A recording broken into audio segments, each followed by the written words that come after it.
Hey, everybody, we're back today with a little different look at movies. We're going to pick out a star, Paul Newman, today. We're going to take a look at his career, legendary career, spanning virtually 50 years.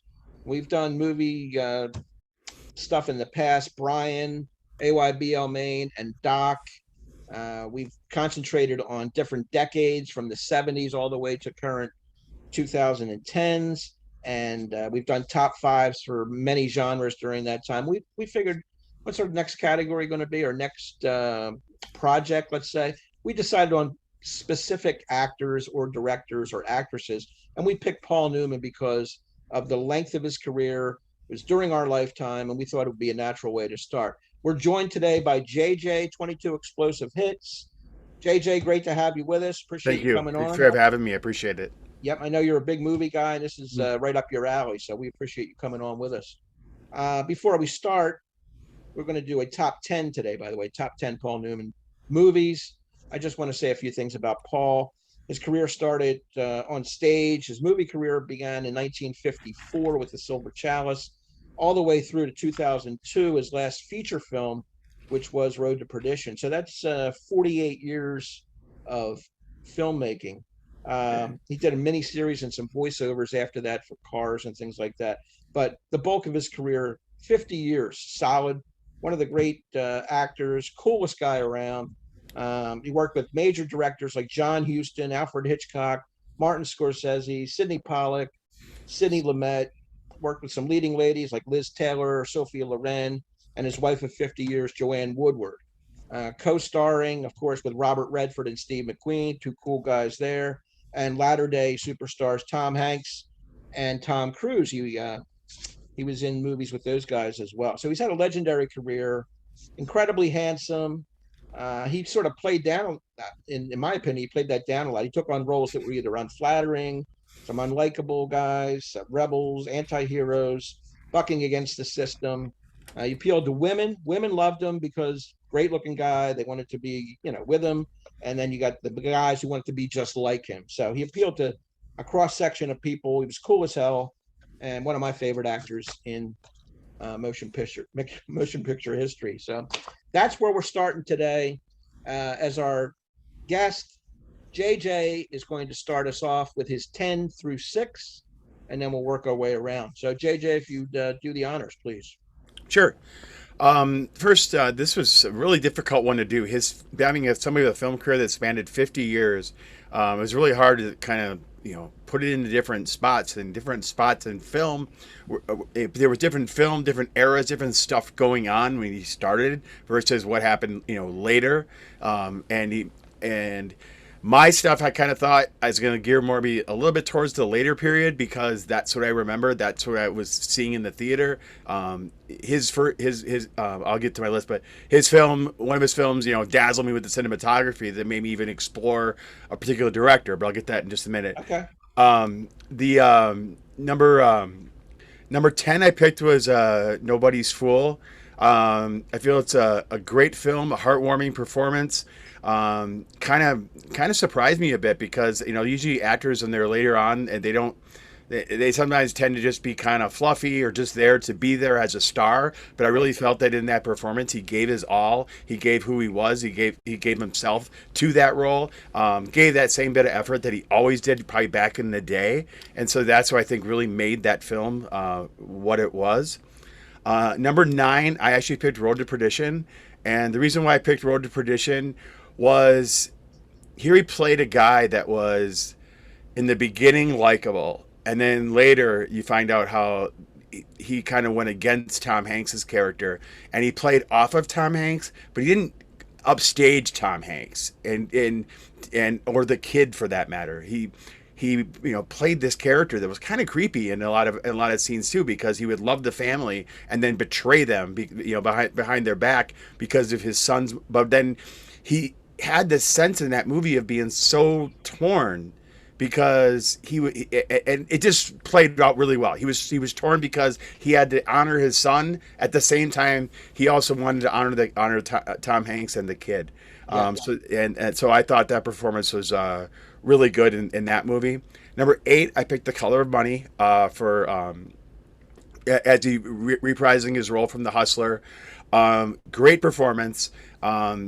I really thought it's really hard to resurrect a character again and get an Oscar nomination for that role and get into the critics' eye. To most of the time, when people redo a role, it doesn't go off very well. They're like, "Oh yeah, he redid it; was fluff." Right. But no, he gave his all in that performance, and his snide remarks and the way that he dealt with Tom Cruise's character, I thought was legendary. And I love that whole line there. Yo, keep the shirt.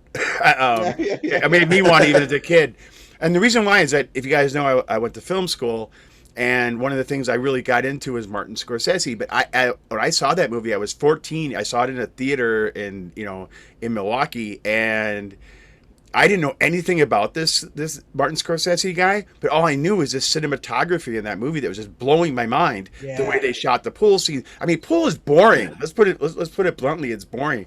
And the way that Martin Scorsese made Chicago look like Atlantic City. That whole film was shot in Chicago. If people know that or not about it. I found that later because when I was searching colleges, the people there. A lot of got the intern on the movie, and that's how I found out that I thought that was Atlantic City, but no, it's Chicago. That they did that on Navy Pier. So that was really cool. But his interaction with, again, he has that ability that he doesn't upstage, and he didn't take over the role. But there's that scene in there that really caught my eye and caught who it was with Forrest Whitaker Yes. in the scene when he gets hustled himself and realized that he's lost his edge and he's got to get it back. And that's when they did it real subtly by him getting glasses and finding out that he was figuring out that he was blind. And so that added a whole new depth to the character. Like, where are we going with this? I mean, you really thought at first, okay, they're just going to be on the road with Tom Cruise and they're going to be, hustling people and teaching him. It's almost like a Mr. Miyagi and Karate Kid type movie. That's where I thought they were going with it, but it went in a whole different direction. Yeah. And so I really thought that was awesome. And then, I mean, I don't want to give away anything, but the way it ended, I thought was awesome. That it was like it didn't matter who won. It didn't matter. What mattered was that he was back, and that he revived himself through this process of the film. So I thought that was really good. My number 7 I picked is Slapshot.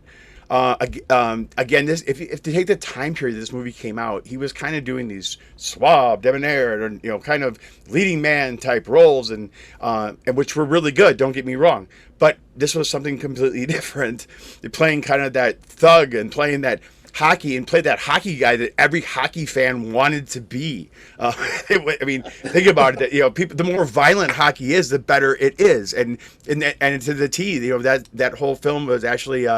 Had that in there, and I thought his performance was amazing. And again, usually for an actor to pull off a comedic role, it isn't that easy to do when a lot of these dramatic actors, like, they bust into comedy, and they don't always have that timing and whatever, but he had it down pat in that movie.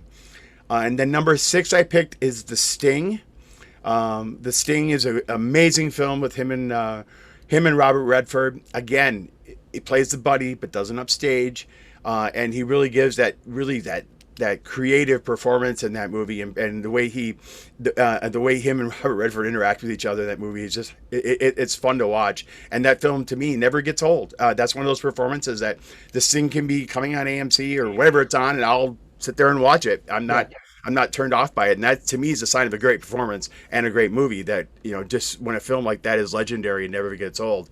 And that was and before I move on, but that was one of the challenges that I had with doing this list. Is that's kind of what I based a lot of this on too. Is that can I watch these over and over again? Right. Was this a one-time performance that I was like, oh, I was dazzled by when I saw it? But some films you see the performances, and a best example I'll give is Ben Kingsley and Gandhi. I can only watch that so many times Exactly. before I'm like, falling asleep. It was an amazing performance. Don't get me wrong, but it's just you can only watch it so many times. So that was my 6 there. Very good. Yeah, I had 4 of the. Well, I have all your movies, but I had 4 of them in Yeah. the same 10 through 6 grouping. So I agree with pretty much everything you said. And one of the things one of the criteria I use also when I rank my films is rewatchability, like you said. If you can watch it and it never gets old, and you pick up little nuances along the way, that's a truly great film. So right on the money there. Brian, what do you have in your 10 through 6? All right. So as you know, I also majored in art and I minored in film when I was in college. So I always talked about the difference between film and movies. So some of these at the beginning that I put toward the end of the top 10 are really good movies. And the reason I'll rank the other ones a little higher is I thought the other ones were good movies and they were great films on top of that. The cinematography, everything was just stronger. So, but at number 10, I got Road to Perdition. It's based on the graphic novel. I'm a big comic book fan too, so I've read the graphic novel beforehand. Like JJ said, I like the fact that Newman can take roles, and it doesn't matter how big or small the role is. He brings such a great weight that any scene that he's in, he does seem to steal the scene. And even though it's not by like being an overpowering character in the film, it's just by the weight that he seems to bring his presence to the screen. Even though that's a very laid back role, and a guy battling his loyalty to family and loyalty to someone who's been a loyal servant to him. That's what he's kind of battling in the film, and he does it in a very laid back way, and but strong. I mean, it's really close to the novel, and so I put it at number 10. I even left out like a big hitter to get there, but I guess we'll discuss that later. Number 9 for me is the Hudsucker Proxy. Yeah, I'm it's Coen Brothers. That was an honorable mention for me. Yeah, it's a Coen Brothers film, and I like the movie initially because I was kind of on a Tim Robbins thing going on during that period. So, and I always I joke around with my wife to this day. I'll draw a circle and go, for kids, the whole hula hoop thing, and exactly. But again, it's the same thing. He plays this board of trustees guy who's just looking to tank the company to drive the price down, so that they could just scoop it up and take over the company. And so he's not the overpowering arc in the film as far as character development, but the scenes that he's in, he's always stealing the scene. Yep. He's always like such a heavy hitter whenever he's in those moments. So I had to put Hudsucker Proxy there. Number 8, I had Nobody's Fool. I'm glad you had that, JJ. I think that is a very underrated film. I agree. When I think of that film all the time, and it's such, look at the cast that's in it. It's got Philip Seymour Hoffman, Bruce Willis, and playing his antagonist in the film. I mean, here he is. I mean, it's a guy with his name Sully, and he's just basically he's upset that he can't somehow or another get this unemployment injury claim against his boss. So basically he just screws with him the entire movie by stealing his crap all the time, including his wife. I mean, he's trying to steal his wife during the movie. But man, he's playing on some levels a reprehensible person. But he brings such charm. You're going, I like this guy. Yeah, exactly. Exactly what I like this guy. This is great. So I thought it was great. I mean, at the time, I'm like, wow. I said, this is one of those movies where, you like to sneak it in on your friends who only watch the big hits on during the summer and stuff like that, or around Christmas time. I like to slide movies out like that in front of them. Go, hey, this is a good movie. You should watch this right here. So, right. Okay. Number 7, I've got Hustler. And even though I think the Hustler has more, it's a heavier movie to me because I think the stakes in that movie versus The Color of Money for each individual character in it are higher than what's portrayed in Color of Money. Seems to be mostly about pride and getting something back that was lost. But there seemed to be the whole process in The Hustler was, what are you losing as you're going? And so we get to see him lose that part of him that made him such a great pool player and stuff like that. So I thought it was a heavier film. I thought Jackie Gleason did a fantastic job as tremendous Minnesota Fats, and George C. Scott as the bookie guy that was always the antagonist in the film. But I put it here. I have Color of Money basically for some of the things that JJ said about Scorsese's film work, and it was just fantastic, and some of the other performances were just a little stronger, so I'll end up having that a little higher. And number 6 for me is Slapshot. I think we've kind of discussed that film in our other stuff. Playing the leader of this hockey team who kind of like all of a sudden realizes that the ratings go up the more the punches fly. So he basically, that's his whole goal. He basically got him up there and into the spotlight. The ratings go up. People are going to the games, and lo and behold, they still get into the championship game. And then they try to play it. They try to play it straight when we get to the championship game and not be that reprehensible team. But in the end, what do? They go right back to being that because that's what got them there. So, but yeah, a lovable character. So there's a guy that went from playing somebody who could be a little bit reprehensible on like in Road to Perdition, all the way to being this goofball, lovable guy that owns a hockey team that likes to beat up on people. I mean, the guy's great. On a side note, I think it's funny that the NHL has gotten away from that. I went to college in New York City, and I got the pleasure of going to pleasure was the lack of word to put it. I went to a Rangers Islanders game, and not only there were fights in the stands. Literally, there was like 2 fist fights next to me in the stands. Now, it's like violence. Does increase the ratings of the sport. They were totally onto it. It's just funny that now they've gotten away from that. But it's funny. They have. Yeah, it's all in that era too. Yeah, I have to interject what Doc was going to say. It's that era. I'm from Philadelphia. The Broad Street Bullies were the draw in 1974 when they won the Cup. And every night was a 4-hour hockey game, bench clearing brawls. But they were the biggest draw on the road. They won the Cup back-to-back years. They stood up and won the only game when the Russians came over in 76. It was just a different era for hockey. And then when Gretzky and Lemieux came in, of course, they changed the rules. It was more of a wide open game. They got rid of the fighting and the enforcers to a degree, and it's just a different game. But what you see in Slapshot is what you saw back in the 70s. Exactly. Mm-hmm. Totally. All right, Doc. Sorry to jump in on you there. But no, that's fine. That's fine. If you would have thrown Dave Schultz into the conversation or something like that, I would have been right in there, buddy, for the Charlestown Chiefs. I lived it every night. And it was a blast. It's still my favorite team in the history of Philadelphia. Yes, well, big shock there. You know how much if you see my my avatar out there on the YouTube channel, I think you got an idea. Is Slapshot going to be on my list? I got a picture of film Tim McCracken with his stick out, going to carve somebody's eye out. Ogie Oglethorpe. Yeah. So I'll jump into mine. Yes, and you guys have covered off some heavy hitters or some sweet spots for me as well on the 10 through 6 as well. But I'll jump in. My number 10 is different that we haven't heard yet. So it's Absence of Malice for me at number 10. That's a good choice. I like I think that you both might have touched on it, JJ and Brian, but he's been pretty diverse, Paul Newman, throughout his career. And he plays, the heavy, he can play this. You don't see him play a character like you see in Road to Perdition too often, right? Where he is playing the heavy and it's the bad guy and stuff like that.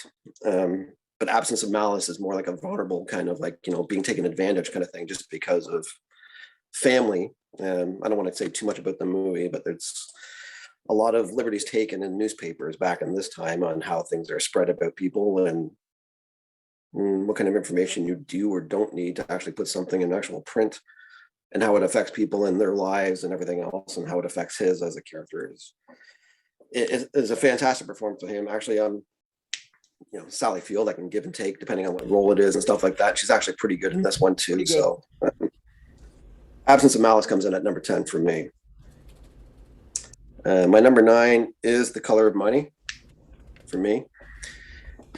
Man, I had to give this one a couple of shots, to be honest with you. So I've watched this one a couple of times in the last little while. My initial thought was it wasn't going to make my list, but mainly because I'm still pissed off that he didn't get the Oscar for it. He should have got it, and he got it for this. But that's a different story. Yeah, that was yeah. Okay. But we won't go there. I've harped on that on many of these videos, I'm sure, throughout the time. So, but he is fantastic in the role. Fact that even he's reprising, like JJ mentioned there somewhere there, reprising a role of 50 years or 40 years later or something like this, and this guy coming back up and getting nominated. He's the driving force in the movie. The secondary parts in it are, Tom Cruise kind of grew me on after watching it a couple of times, where it was like more than passable. He was pretty good in the role. He's very good in the movie, I think.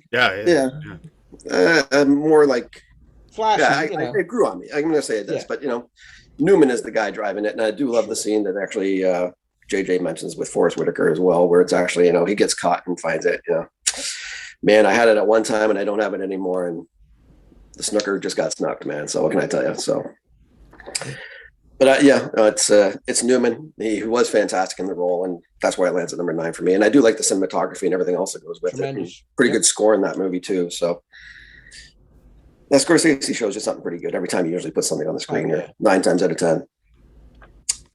My number 8 is the same number 8 we've had 3 times in a row now. It is Nobody's Fool. It is, maybe the hidden gem, maybe in the Newman file. I don't know. But of all the movies that I ranked and went through and everything else that was going to read my list down from 25 down and everything else that I was going to have in contention. To me, that's the most real person character that he played. Right. Yeah. I can see that. Yep. It's, other ones are characters kind of thing, stuff like this is like the most real kind of guy you're going to see. You know, this guy could be living next door to you.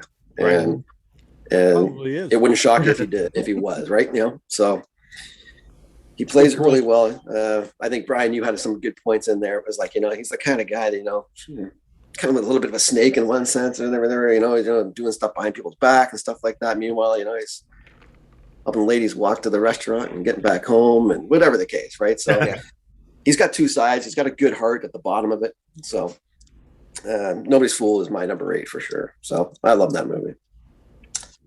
Number 7 for me, one we haven't heard yet. So, but it is Fort Apache, the Bronx. Oh yeah, that's an honorable mention of mine. That was in my yeah. I was scratching that one. That was the last cut for me, believe it or not. That was my final cut. That's yes. I like this movie. I've always liked this movie, man. And Newman as a cop is obviously something kind of newish too, right? So and it's and not one we see. So it's not like the old, you know, you're not seeing Dirty Harry or something like that. It's not a reprised role or anything. This is new for him, and the great story that goes between it. I mean, it's almost like that movie's got 2 sides to it in one sense, right? You know, everything's going on in their station and everything else, that there's stuff they're trying to overcome. And the second half just turned into Danny Aiello, what the hell are you doing, and everything else. And he wants too much and get on with his life, and he just wants out. And he's going through that with all his own personal feelings and his own personal life that he's trying to put together. And I've always liked the movie. I always thought he was fantastic, and he was very real in it as well too, I found. He was. And Ed Asner wasn't, so that's what I can tell you. But I love the flick, and I think it's definitely worth a watch. Definitely a top 10 for me on Newman's list. Number 6, man. So there's so many good movies. It's going to make my list. It's Slapshot. So there you go. It's Reggie Dunlop, you know, and captain of the Charlestown Chiefs, man. It's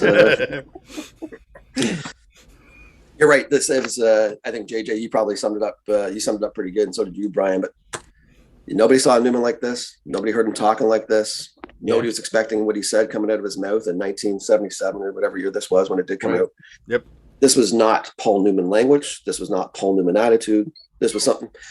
And, you know, there is that humorous side. And I think he showed he can bring the humorous side to him, like in maybe at different levels. You know, he's kind of a humorous kind of guy, or parts in like Butch Cassidy or something like that. Where there's some comedic parts to it and stuff, right? So he does have that side to him, but he never really got given a shot really to do it as a full-on throttle here as a comedy kind of thing. And man, did he ever nail that sucker. Slapshot, definitely in my top 10, coming in at 6. Excellent. Yeah, we have a lot of the similar movies all throughout, all 3 of you guys. So glad to see the cream rises to the crop, as they say, at the top, excuse me. My number 10 is Road to Perdition, and I love the movie. The only reason it is 10 is because it's more of a supporting role. He's not a major force. He shows tremendous strength, like you guys said. I love the father and son theme in this movie, not only with Newman and his son, but of course Hanks and his small son as well. You got a double father and son kind of dynamic going on here, and it's very, very strong. And Newman, just in his body language and his little mannerisms, he shows that quiet, menacing strength of his character. It had to be on my list. And that memorable death scene at the end, where he puts his hands up against the car and he's going to get pretty much whacked. I don't want to give too much away, but That's the way he went out on film. That was his last scene in a major motion picture, was that particular scene I'm talking about. So Road to Perdition is my number 10. Number 9 for me is Slapshot, Reggie Dunlop, old time hockey, put on the foil, Charlestown Chiefs, all that stuff. He's a player coach, captain of the minor league team, raunchy, profane, but it's hilarious. Even some of the women he talks to, he's using this horrendous language right in front of them. He's not shy about it. The locker room scenes are priceless too. Just the interaction between everybody. He plays that wily veteran. He's like 52 years old when he's playing this role. He's like Gordie Howe, was when he ended his career. I think that film set the bar for a lot of sports movie comedies as well. I mean, yeah. Other films like huge one for us in Milwaukee was Major League. Sure. A lot of similarities there. That obviously David Ward was looking at that movie, I think, when he made it. So that's why, I think that kind of created almost a genre for the way sports movies were done. Because up until then, they were more, the winner wins and we honor him or whatever. Now they brought it down to the guy level, and I think it was, awesome. He realized that what you do is you create caricatures of characters. And then the funny part is the way they interplay with each other. Correct. That's it's very believable, the major very league realistic. Thing yeah. If you've ever been part of a sports team or in a locker room, you buy into it because that's the way guys talk around each other. Right. Oh yeah, absolutely. It works. So that's my number 9. My number 9. Dave's a killer. My number 8 is one we haven't talked about, and I just watched it a couple nights ago to make sure it was going to be on the list, and that's HUD. From 1963. Just missed my cut. Yeah. I really like this movie a lot better now than I did 30 years ago when I first watched it. I'm glad I rewatched it.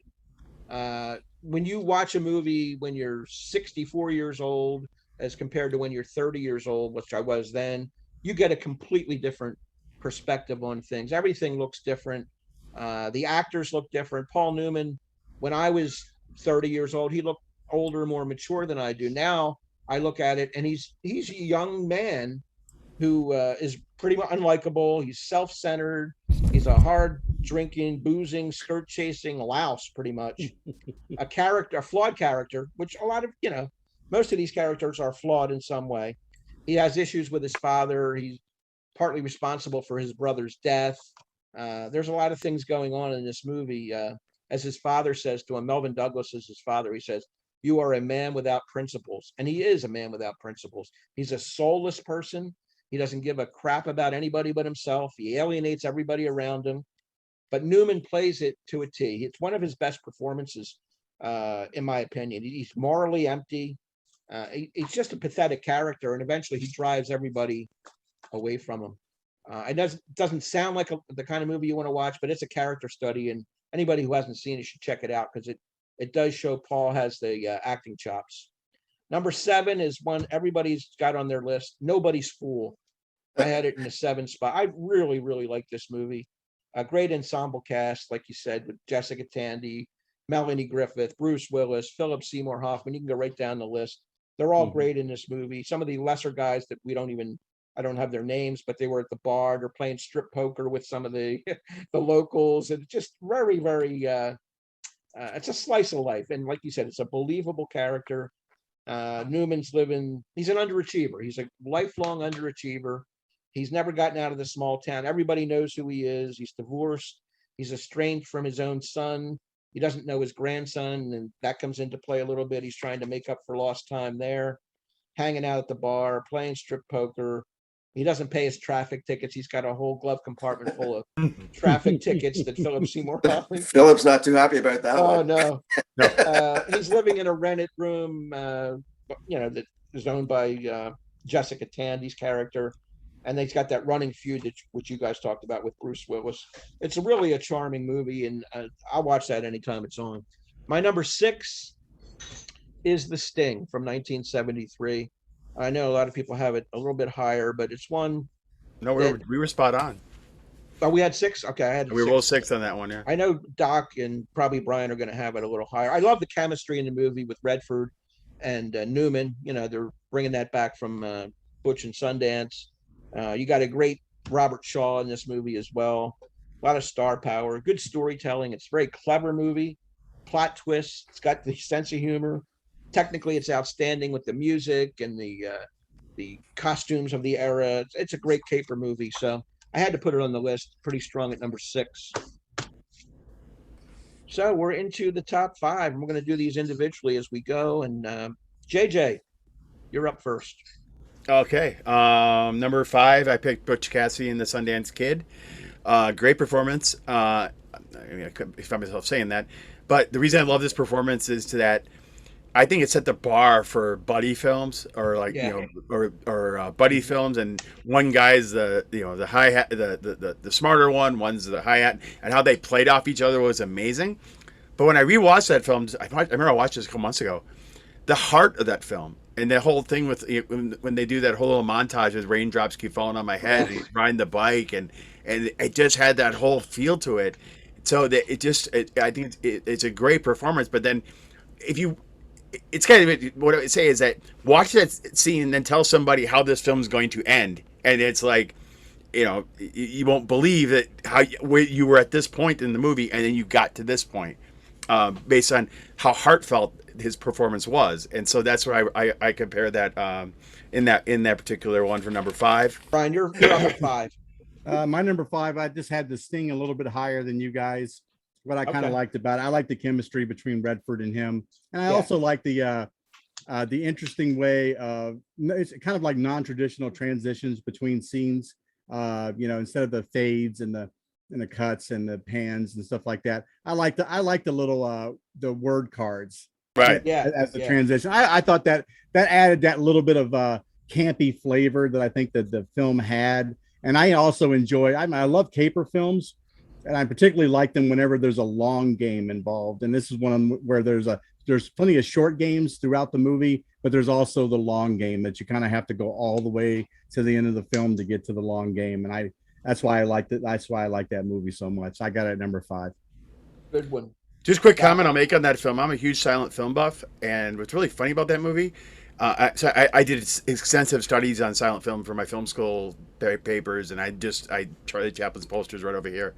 What's really funny is that people think that the theme of that movie is actually a Charlie Chaplin theme if you actually just play the music for them, because they play. Really? Yeah, people actually think because they played The Entertainer so many times with Charlie Chaplin. Charlie Chaplin's estate got this stuff back, and then they redid with his music how it was scored. But when the stuff came out willy-nilly and it was almost in public domain, everybody was putting it with The Entertainer. So it was interesting that I would point that out.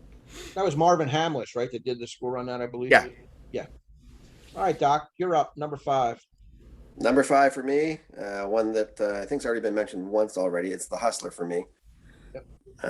At number 5, the introduction of Fast Eddie here. It's I like it more than The Color of Money. It's personal taste for me. Minnesota Fats there by Jackie is. I wish he was in the movie longer, to be honest with you. It's. But let's face it. All these movies, in one sense, Newman's in the whole movie. It's that's who you're watching, and I think if we look at our list, you're going to find out that all these movies that we're bringing off, the guy's on screen for 80-90% of these movies all the time, right? So it's him. Yeah. Everybody in that movie pays such a heavy price, though. I mean, it's a heavier film. It really is. I mean, there's so much. Yeah. I think that's a good way to put it, actually. It's Tom Cruise's character before Tom Cruise, but with a much, much higher at stake kind of thing, I think, in the sense. That's why I think I like it that much more for it. And I think maybe a little bit more of the human element on Fast Eddie's side before he's learning and becoming, the shark that it intended to be. But it comes at number 5 for me at The Hustler. I have it at exactly the same spot, number 5 for me, The Hustler. I don't like it as well as The Color of Money, but they're neck and neck for me. I just like the redemption factor of The Color of Money. But I'm going to get into The Hustler here. Fast Eddie and Minnesota Fats. Those scenes between the two of them are priceless. I love that whole sequence. That's fantastic. And it's the ultimate pool movie, really, in some ways, with the smoky rooms, the black and white, the characters, hanging around the bar. They look like guys you would find in a pool hall. They really did a great job in setting those scenes up. Again, this is a flawed character. He's great at playing pool, and he knows it, and he doesn't ever know when to stop. He's got somebody down, and then he keeps going and going until things turn the other way. He has that off-screen thing with the girlfriend, and he's just a flawed guy. He doesn't get anything really right. He's self-destructive is the word I'm looking for. Uncommitted in his relationship with the woman, and that blows up in his face. It's just a gritty film, and it's a heavy film, like Brian and Doc were saying. But a great role for Newman, and he was lucky enough to play that role twice. What, how many years apart? 25 years apart, from 61 to 86. So it's 25 years between the two different spins on that same Eddie Felson character. Great movie. Number 5 for me, The Hustler. JJ, 4. 4, Cool Hand Luke. Surprise. Sure. I said it earlier. Out of nowhere. I brought that into my head. That coming, JJ. That caught me off guard, buddy.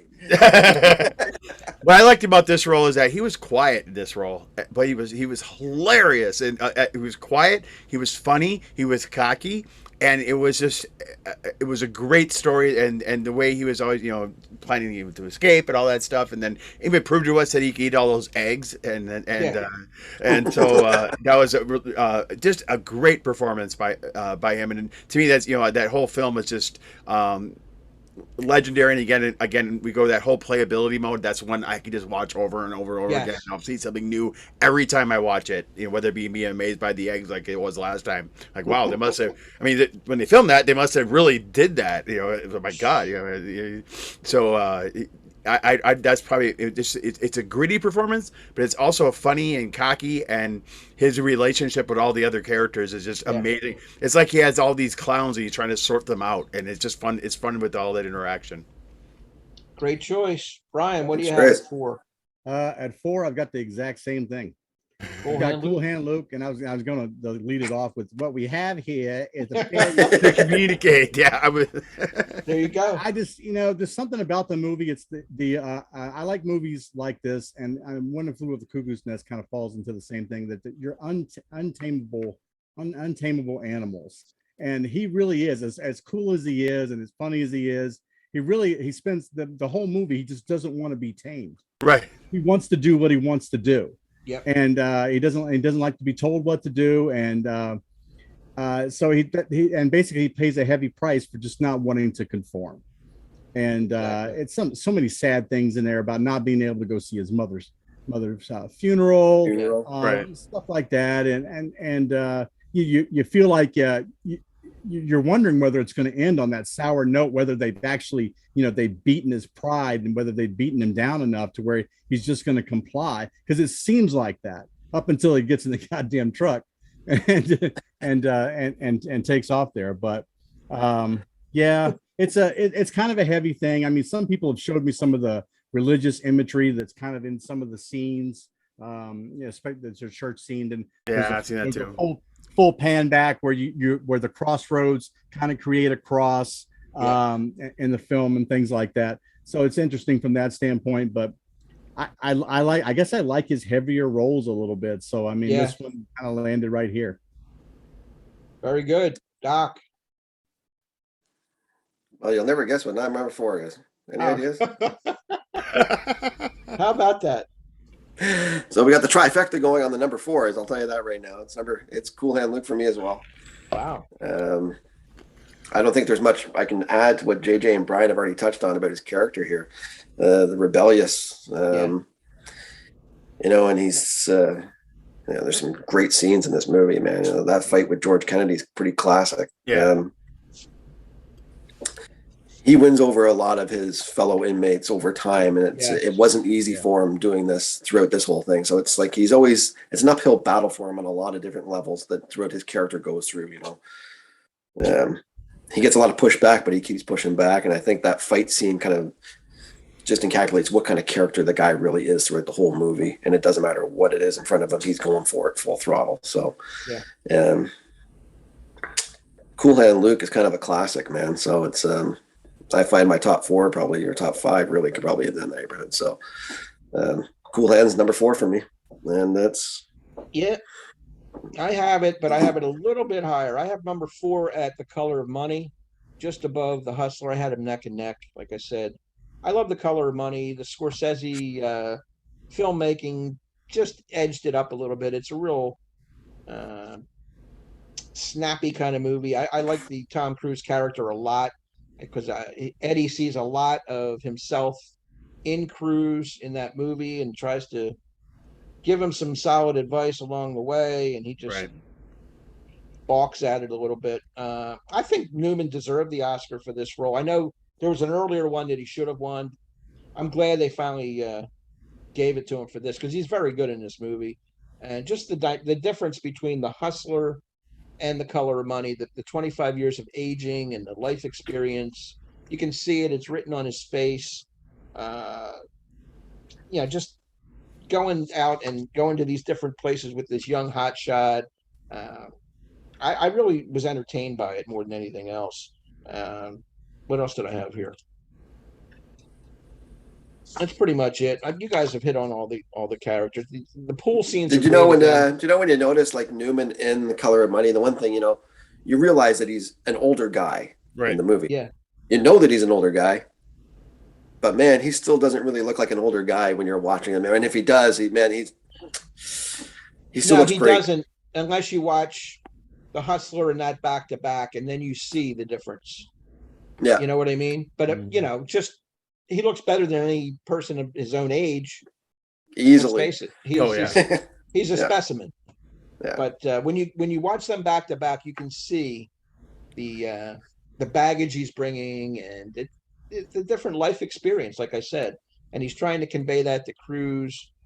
Cruise is he has to learn the hard way. The Forrest Whitaker scene is one of the better scenes in the movie. The way he is just so defeated, and he knew better, but he just slumped. The body language is another thing that Paul Newman brings to it. He does it in some of his other movies, which we're going to talk about later too. He's just a great actor. What can we say? That's why we're doing him, and he has all these fantastic roles. So that's my number 4. I can't really add anything to it. So we're going to go back to JJ for number 3. We're in the big 3 here. Number 3, I'm back to The Hustler. I did watch these back to back. The reason why I think I rated The Color of Money higher on my list than The Hustler was I had to take a side that I think The Color of Money, I was my age at the time I saw it, but the second of all, I was really dazzled by the cinematography and the way it was put together. And the thing with The Hustler is that it's more of a character study. Yes. Because it's shot older style film.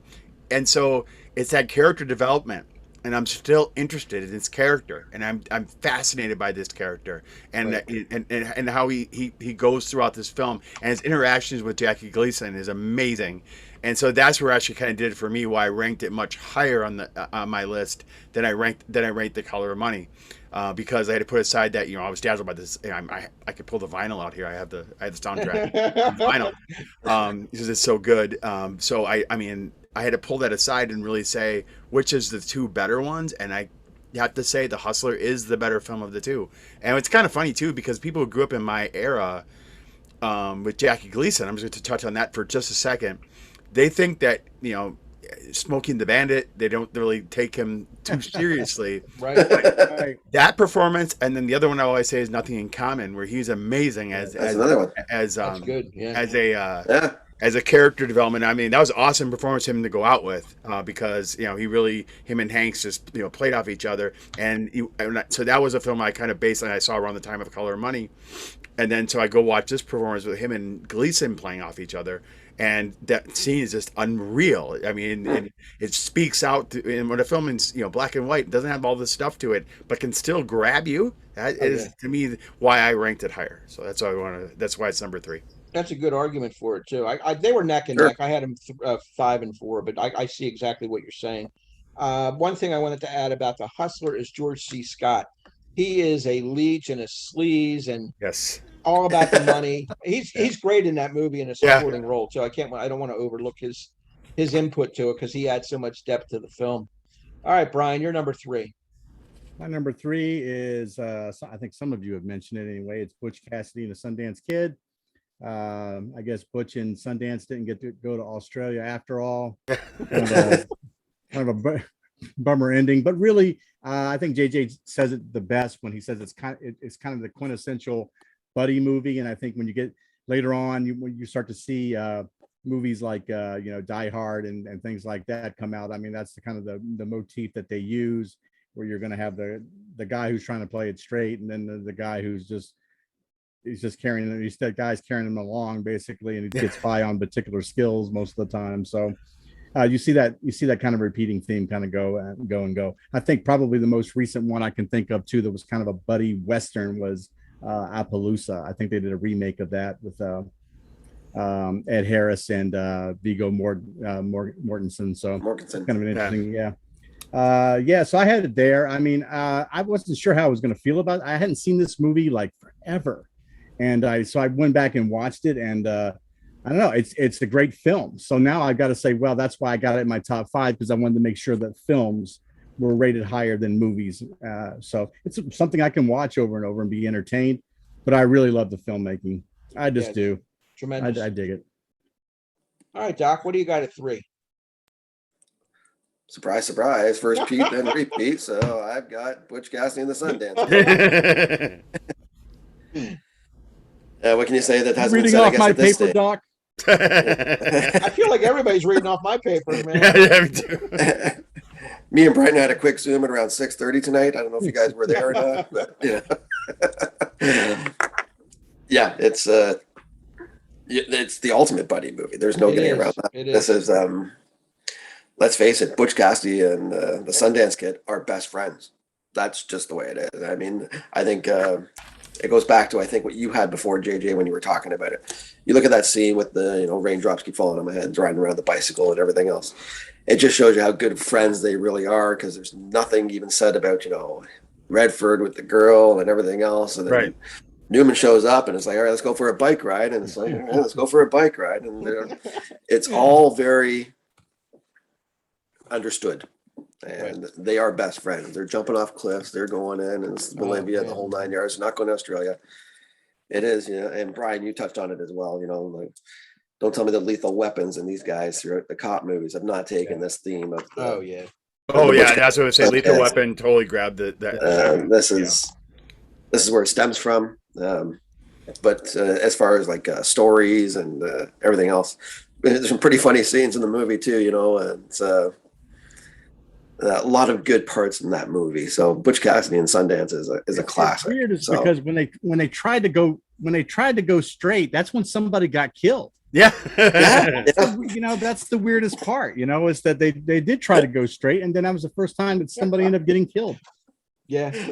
Well, I hate to say it, but I have it number 3 as well. I mean, there we go. And I have it written down: the ultimate buddy picture, humorous, charming, the beautiful scenery. That cliff diving scene is classic filmmaking. Awesome. I mean, tremendous cinematography in general when they're on the horses and they're looking behind them for the posse chasing them. I love all that stuff. Yeah. Tremendous. The raindrops keep falling on my head. I have that written down. Etta Place, who's played by Catherine Ross. Great stuff. It makes it very real that one of them has a girlfriend and a woman. And it's natural. It's a natural thing. They're very likable. Their star power shows, both Redford and Newman here, and it has to be high on my list. It's a romanticized version of the Western genre, because it's not really blood and guts like you get in the Wild Bunch and things like that. But it doesn't have to be. This is an entertaining buddy picture, guys on the run from the law, and it's a perfect movie for me. It's a 10. It has all the makings, for a guy to love a flick. This is a guy's kind of flick, right? This is a guy's flick. But let me tell you, if you're ever to get a girl to watch a Western kind of flick with Redford and Newman in their prime, this would be the one to start with to see if they can watch one. So yeah, and prior to that, I mean, Newman was a star, but Redford was new, man. Right. Redford was a pretty new guy, and to match them up and get that chemistry. Stroke of genius, because it worked. And later in The Sting, they reprise similar type. I think you kind of call it a bromantic comedy. Yeah. It's actually funny how I got me to watch this movie. Actually, I remember when I went to see Beverly Hills Cop, and I remember the scene in Beverly Hills Cop when Judge Reinhold was talking. Remember Butch Cassidy and the Sundance Kid when they're down and out. He's like Down and out. talking to Taggart, and I remember coming out of the movie and I went to my mom and I was like, "Is that a good movie to watch?" She's like, "Oh, you got to watch it. It's excellent." That would make me go rent it right away, and I watched it. And I remember loving it. There you go. Cool. And then there's that scene with somebody count to 3 or whatever, and he clocks him real quick. I love that scene because he needs every edge he can get, you know. Right. Good stuff. Oh, yeah. We're in the top 2. JJ, what is number 2 for you? Well, I'm gonna go back to my drama days, and I'm Tennessee Williams and Cat on a Hot Tin Roof. Very powerful flick. I kind of look at this as almost like a stage play, really. Yeah. But showing his in-depth acting that he had, and where he was able to take the Tennessee Williams play, and now when you're doing it with a play, transferred to screen. Back then, kind of in the 50s, they really most of the time doing a stage play on the big screen. There wasn't a ton of cinematography like we do today, and really stretching things as they did when they adapted more direct. And so that really showed the depth of his character and the role that he played for the time that it was released. You have to, if you take that into consideration as well, I think he was really far ahead of his time, starting to show that he could lean into the greats of Marlon Brando and other actors like that, and really showing that who he was. So really, as far as I'm going this top 10, we're saying this is Paul Newman's performances.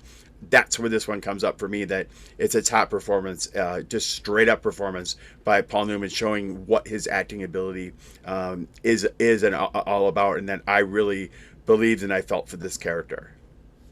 Good one. I hated to leave it off the list. The reason I did, because like what you're saying, it's very stagey. Like some of these films, like A Long Hot Summer and From the Terrace, some of these others he made in that era were stage plays adapted to the screen, and that they didn't quite work for me on the level they should have. So I left it off. But the acting is top notch. Let's face it. Liz Taylor in there with Burl Ives, great stuff. Number 2, Brian. Since he mentioned that, I think it's kind of interesting. He must be a big fan of Tennessee Williams, because Paul Newman also directed the 1980s version of The Glass Menagerie. Correct. That had John Malkovich. So I was in The Glass Menagerie in high school. Yeah, that's like my favorite. That's like my favorite play. So it's kind of, he must have been a fan, because he actually went back to that. Number 2 for me is Color of Money. So I think it's the better film of the 2 anyway. So I ranked it a little bit higher. I'm not a huge Tom Cruise fan by any chance, but I love Newman in this. I love Forrest Whitaker in this. I had a huge crush on Mary Elizabeth Mastrantonio. So that certainly helps me to stay engaged in the film. Yeah. But I like the movie overall. It's a good story. It's one that it's one of those things we talk about. If you're thumbing through the channels and it's there, would you continue to watch it no matter where it was in the film? Absolutely. If you're 2 minutes into it, or you're 20 minutes or an hour in, I would still stop and finish watching this film from wherever it's at. So that's where it is. Another great performance in that movie, just to mention, a side note, is also John Turturro. So I'd mention it was an early performance. Yeah. He played his other guy that remember Tom Cruise took over for, and he was great. And I was like, I remember seeing that movie there, and this guy's going to go places, and he did. So He did. Yeah, that's a good point. I like that, John Turturro. I almost forgot he was in it. Good job. All right, what do you got, Doc? my number 2. It's thank God these lists are personal. So my number 2 is The Sting for me. It's I can see that. Yeah. That's these top 2 for me are maybe top 20 movies that I'll watch at any time. So this is The Sting's a classic to me. I love The Conning of the Con. I love the cast. Newman is great. It was never meant to be that big a part for Newman when it was being done anyway. So, but when Newman came on board, I'm going to tell you that script changed, because they already had Redford in the box and they already had Robert Shaw going. So when Newman came on, it was all right. Now it's going to have a co-lead, and that's how you got Redford and Newman again making. Those are my number 2 and 3, and this would probably be the order I would watch them, 2, 3. So the Conning of the Con, I love everything about the movie. The score, I like the setting. George Warhill does another good one here. So it's fancy. The way it's shot and everything, the campiness of it. There's a whole bunch Yeah. of. Yep.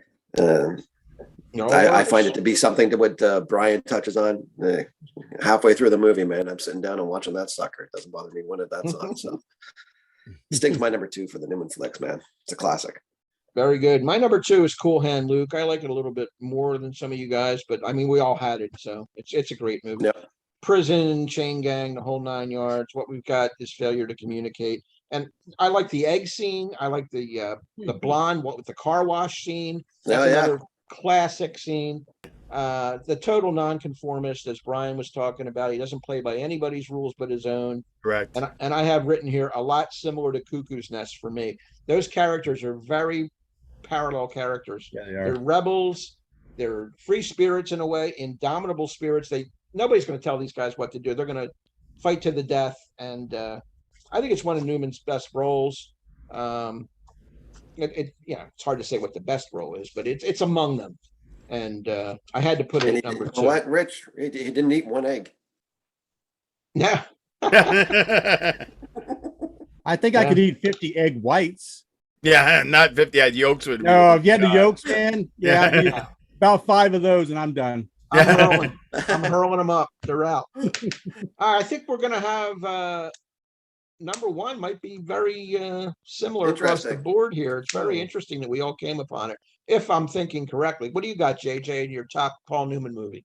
My number 1 film is The Verdict. And the reason I picked The Verdict was sentimental partly was because this was my introduction to Paul Newman, really, because when I was a kid, part of my stories that getting into movies is my dad would, I'd go visit him, and he would give me like a stack of movies to watch. I was the only child. And we'd go to the video store on Friday nights, and we would pick up movies for the weekend. And they always had that special with the betas, and you would pick up 4, 5, 6, 7, 8 for whatever, for the weekend special. Yep. And I remember getting The Verdict in that one and watching that one, just being compelled by his performance. And it is such he plays the down and out alcoholic, and he plays his character, but you actually feel for this guy and what he's going through. And everything, scenes kind of, stacked against him, and the whole thing with the nurse and everything else. And it's just, to me, I remember my view has not changed, is basically what I'm saying. So since I was a child, and I watched this film when I was like 11, my view of that film has not changed since now I'm 49 years old. So right. When a film is like that, and her performance is that good, and I take it for Paul Newman, then that's where my number 1 is actually going to fall in. Perfect choice as far as I'm concerned. What do you got, Brian? I've got The Verdict at number 1. I think what I liked most about it was it was setting the bar for courtroom dramas, but also I like the way that it's not often that you can be in a very tight setting like that, and you're able to build tension in a film. Right. They proved that you could do it without being outside of the courtroom where the tension was happening, like in some other films would be. This was inside the courtroom. They were able to build tension in it. And I think that's what made it really a compelling film. You were very engaged inside and outside the courtroom with the goings on and everything that was going on. Tragic character. I mean, his characters, you're kind of back and forth about whether you feel sad for the guy because he kind of brought a lot of this stuff on himself. But you're going back and forth, but you definitely feel for the family and he wants to help these people, and that's a really I mean, that was the thing, is that he was a very down and out character, but when he saw what she was going through, he was moved by their story, and that's what moved me. Yeah, maybe he looked at that as a chance for his redemption. Right. Is the reason he didn't settle initially. He said, "You know what? I'm going to go all the way on this. I feel like I need to redeem myself for the things that I've done. So let's do this." Yep. So. What do you got, Doc? Yeah, one of my all-time favorites, man. It's The Verdict. Mm-hmm. I think you both have said some pretty bang on stuff there, JJ. When I go back and I've loved this movie since I first saw it. So I'm 52 this year, so you get the idea. When I first saw it, it's still one of my favorites as well. I probably go back and forth in my head as far as acting performances go in life that I've seen on film. This is always on my list. It depends on where I put it. That's why he got robbed, and this is where The Color of Money comes in, but that's neither here nor there. But for the character that you guys both touched on there. The realization that he goes through in this movie to, yeah, sure, he's had the down and outs, and he's an alcoholic, ambulance chasing lawyer. But he did graduate very high in his class. He's had a shitty run for 5 or 6 years or 3 years since cases and stuff like this. But deep down, he does have the right intent. And you see those human elements, when he's taking pictures of her in the hospital and different things like that, where there's some, coming to life moments for him where he realizes that he's got to go forward and make things right for something here that is totally wrong. So I love the story. The supporting cast, I love Jack Warden and James Mason. I think are fantastic as well. Warden just had a huge run of good movies there. Yes, about a decade. Just absolutely. He's one of my favorite character actors of all time. Yeah, definitely. I Warden. Oh yeah. Yeah. Everything he's in. I go right back to Heaven Can Wait there when I used to do that again. So. Oh yeah, he's great in that too. Everything. But yeah, The Verdict, definitely my favorite and number one. That's my number one as well. So all four of us, it's just a tour de force by Paul. It's his best performance ever. He did get screwed, although, Ben Kingsley, what are you going to do? It was the flavor of the month, so they say, that time, and that's who they were going to give it to. But Newman deserved it as well. I have written down some of the same things. It's the case of medical negligence, ambulance chasing lawyer. This is his last chance to set things right. Story of redemption. Gaining his own self-respect against incredibly stacked deck. The odds are way against him. He's got a crooked defense team, a questionable judge. The Catholic Church's money's in this case as well, trying to defend their side of it. And it's just an unbelievable story. He sees that initial offer of 210, and he goes, I'm just noticing how easily 3 goes into that. So that would have been his cut. And he at first turns it down. And then they retract it, and it sets off a whole drama of events. It's just fantastic. The courtroom scenes are incredibly done. Sidney Lumet, director, he's got a knack for that kind of film. So great stuff. I can't believe all four of us had it at number one. I thought somebody would have a little bit of an outlier. Put Butch. I thought that Doc would have Cars.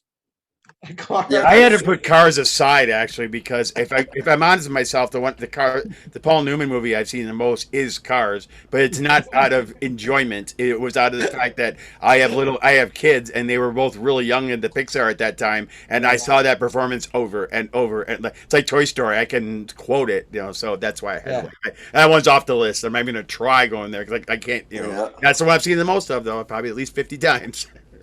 And The Verdict is actually a movie I saw in the movie theater in 82 when it came out. Oh, wow. So, awesome. I'm old enough to have seen. I was 25 years old when it came out. So I went and saw that, and unforgettable. I've seen it numerous times on home video or cable or whatever, but it holds up. It definitely holds up. I like Charlotte Rampling as the woman that's planted a little bit in there too. Yeah, Laura, she plays Laura, the girl who's playing. Yeah. She comes into the bar and. I still call her a snake. Yeah, she's a little bit of a spy, so to speak. But she was. Yeah, they found the shack. Yeah. Oh yeah. So anyway, let's get into some. And are there any standout honorable mentions that we have not discussed that almost made your list? I had Fort Apache, the Bronx, like I said earlier. That was close call. That was mine. Yeah. Absence of Malice was another one I wanted to get in here, and it just missed. But HUD was a close call for me. That was HUD I had down on my short list as well. Yeah.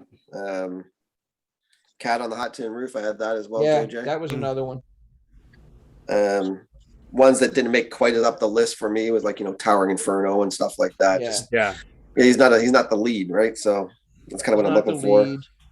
And my Road to Perdition didn't make it for me. Mainly, I understand why you put it there, guys. I really do. It's just he's not in it enough for me to make the top 10. That's just my opinion. That's me. But yeah, I put it at 10. There's one movie I actually liked him in Somebody Up There Likes Me, where he plays Rocky Grasso. I had that written down as well. Yeah.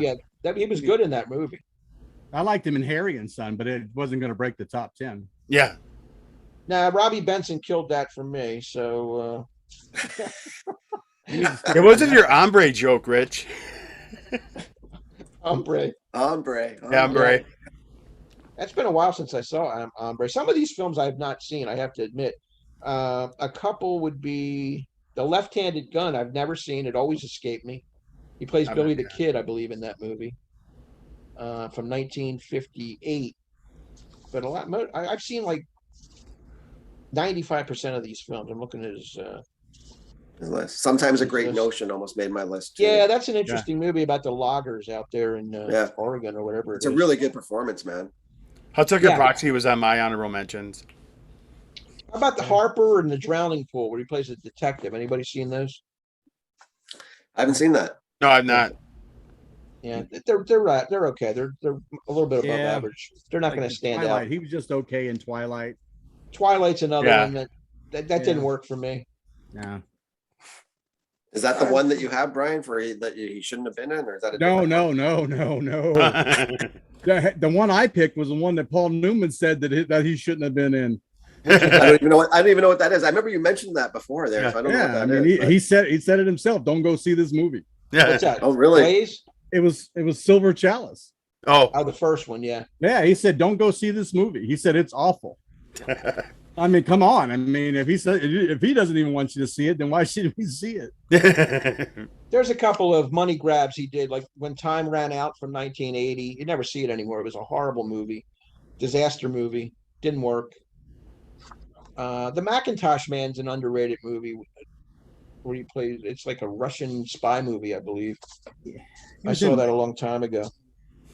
But I think we hit on most of the quality films that he did. All right, we're going to wrap this up. I want to thank all of my guests for being on today with the Paul Newman Top 10. We've got Brian, AYBL Maine. Make sure you sub his channel. Doc, my regular movie partner as well. JJ, 22 Explosive Hits. JJ, it was great having you with us. We appreciate your input and hope to Thank do you it for having again. me. Appreciate it. Awesome to have you here. Sub his channel as well. JJ, 22 Explosive Hits. If you're into K-Tel, he's the man to see. Yes. So for all of us, I want to thank everybody for watching. Please leave your comments. We appreciate any kind of feedback you have. Give us your own personal top 10 or top 5 Paul Newman movies. We'd love to hear what they are. Thanks again, everybody. Take care. Peace. Peace.